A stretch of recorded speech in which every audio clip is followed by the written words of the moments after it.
Good morning liwat sa tanan. Balikan tadi gali bisitahan ta ang area tadi nga gin-applyan sang pre-emergent herbicide subong. Makita ta na nga may jutay na nga nagatubo sa puno sang tubo. No, mayara na, may nagtubo na, pero sinambal na gani tungod sa pre-emergent herbicide nakauna na saka ang tubo. Munang hindi na ni matabunan kag wala na siya kompetensya sa init. Una na yang tubo. So July 28 kita nag-apply sang pre-emergent subong. September 4 or 5 subong. So July, August, September, more than 1 month ago. Kita ta nga nag-una na ang tubo amo ni subong nga ginabagyan ta arado para ma-minimize ang sarwang. So ang next step naton sini is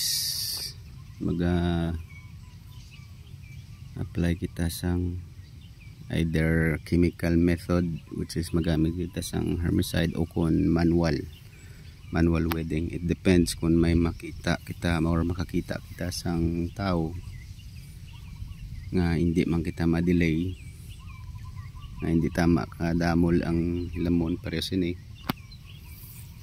So depende kung may tao man lang damo.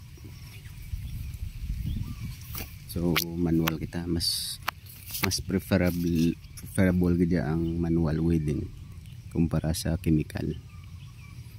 Ang diferensya lang, if ever kung mag manual ikaw kag mahinay ang giyos ng tao or pipila lang ang tao nga makuha mo, delayed ikaw, dasig magtubo lagas ang tubo, labi na subong ang kimpo daw maulan-ulan, gapurma na magani ang mga panganod. So posible karon sa hapon maulan na naman ni. So madelay ka kay ang kunjutay lang or mahinay ang giyos ng tao, ang sunod nga mga hilamon nagatubo na naman liwat balik.